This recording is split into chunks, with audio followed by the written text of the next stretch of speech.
आज की एक और दमदार और शानदार लिस्टिंग पर करते हैं फोकस। एमक्योर फार्मा, आज से इस कंपनी ने की है अपनी पारी की शुरुआत।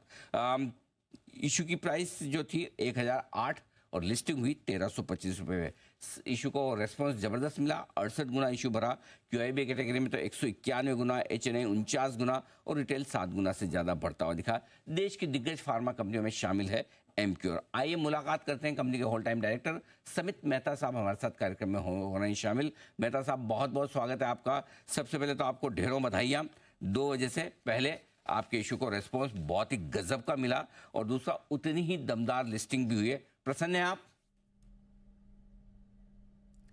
नमस्कार। नमस्कार। शुक्रिया, आपने हमें दोबारा शो पे बुलाया।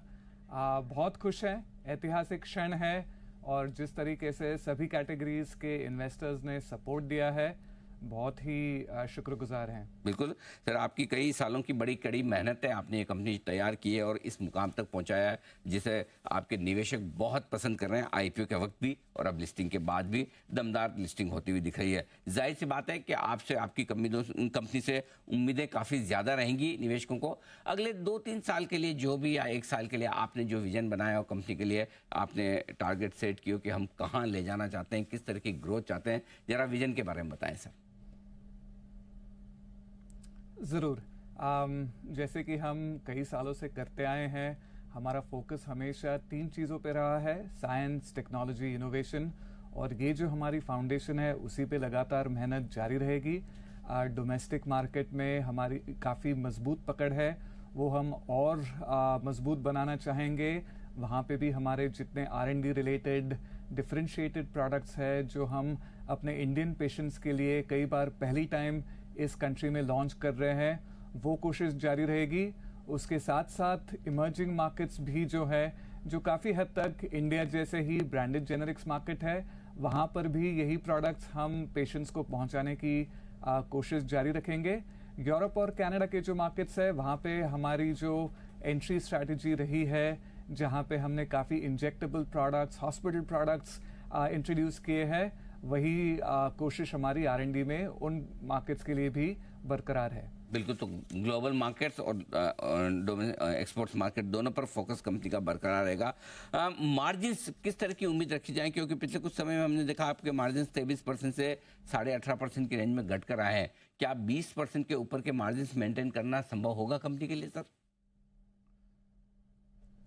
मार्जिन्स के बारे में हम काफ़ी बुलिश है, क्योंकि पिछले 2-3 सालों में जो भी हमने इन्वेस्टमेंट्स की हैं, जैसे हमने काफ़ी हमारे मेडिकल रिप्रेजेंटेटिव्स, जो सेल्स फोर्स है, वो ऑलमोस्ट 25% से बढ़ाए हैं। वो एक इन्वेस्टमेंट हुई है, जहाँ पे जैसे ही वो ट्रेन होके उनकी प्रोडक्टिविटी बढ़ती है, डेफिनेटली उनका मार्जिन्स पे इम्पैक्ट होना चाहिए।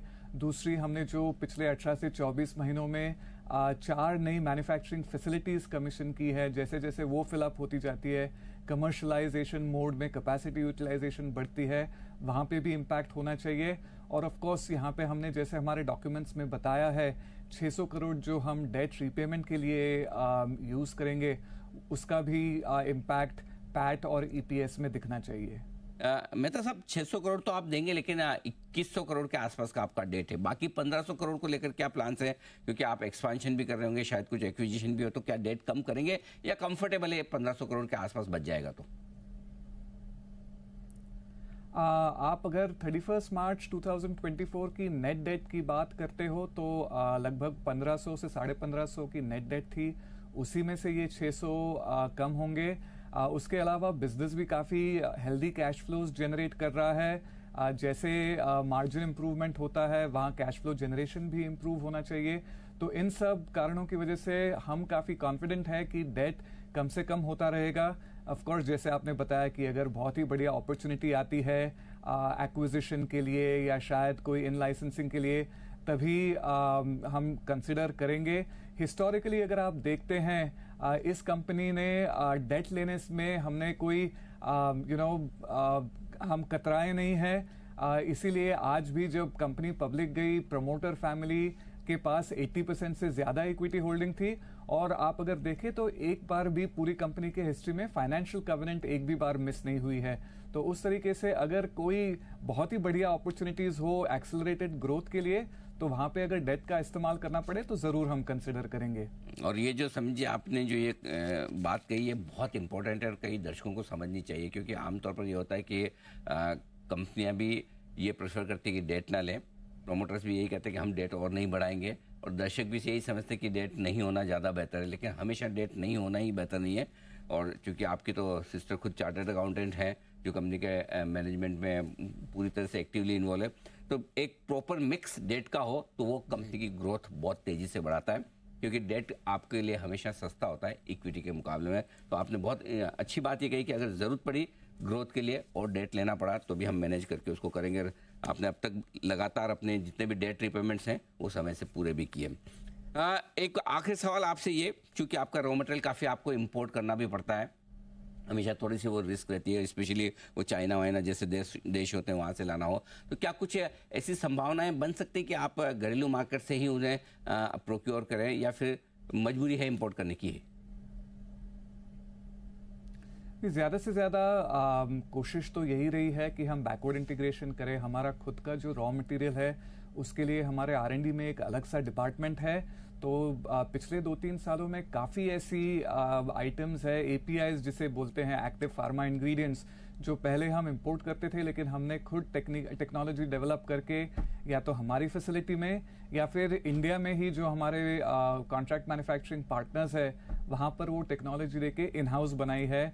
जो गवर्नमेंट ने PLI स्कीम बनाई है उसके अंडर भी हमने काफ़ी मेहनत करके इन हाउस ज़्यादा से ज़्यादा प्रोडक्शन लाने की कोशिश की है। तो हमारा इंपोर्ट डिपेंडेंस तो ज़रूर कम हो रहा है। परफेक्ट। तो ये है आपके लिए राय आगे इंपोर्ट्स को लेते हुए रॉ मटेरियल के। समित मेहता साहब, बहुत बहुत धन्यवाद सर, आपने समय दिया और विस्तार से अपनी कंपनी के आगे के प्लान्स पर आपने बातचीत की। आगे भी आपसे हम लगातार मुलाकात करते रहेंगे, लेकिन आज एक बार फिर से आपको बहुत बहुत बधाई शानदार IPO के रेस्पॉन्स के लिए और साथ ही दमदार लिस्टिंग के लिए भी एक बार फिर